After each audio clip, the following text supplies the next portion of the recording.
So we experienced Kawasaki disease in June 2016, and it was when Neeyan got sick. And first I thought it was just a normal temperature, viral, etc. On day 3, I seen a bit of a rash, then it spread over his body.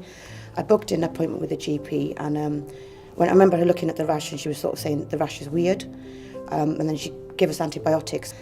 And I could just see the rash getting bigger, and I'd given him 1 dose of antibiotic, Piriton, Calpol, etc.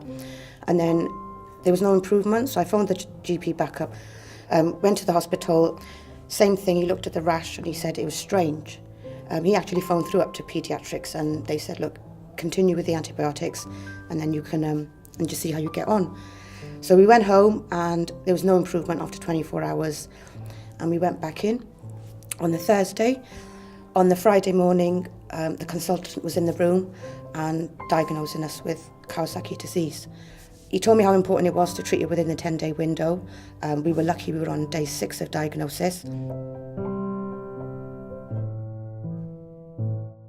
They obviously administered the IVIG, and unfortunately Neeyan was resistant to the good stuff, I would call it, the stuff that was meant to save his heart. Neeyan became resistant to that. They then had to give another dose. And then they went through to high-dose methylprednisolone. At times it felt like they were playing roulette with my son's life. We're in hospital. I'm running on adrenaline, to be honest. That's all that kept me going in hospital. Then they seen the heart damage get to his heart. His heart was damaged with a 4 mil dilation.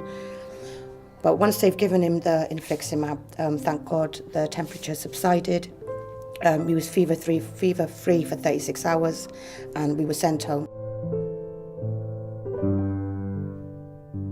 So in terms of my family, I think it's affected all of us, because I think with Neeyan being 8 years old as well, he understands a lot, he remembers a lot, he remembers the cannulas, he remembers getting the cannulas replaced, he remembers the constant blood test.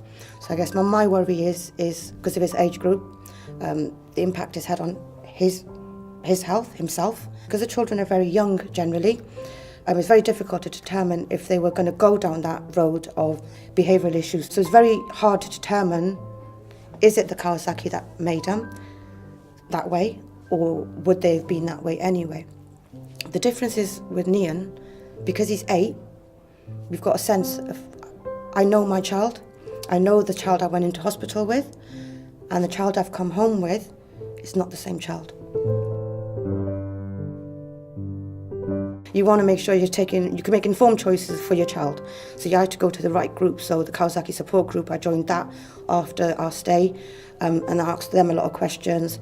I was Googling things like dilation and long-term impacts to Kawasaki. And today, 9 months on, we've still got a dilation. The good news is it has reduced. We're in a really, really good place. We're in a really, really good hospital. Our follow-up care is absolutely fantastic. It's not the same for every parent.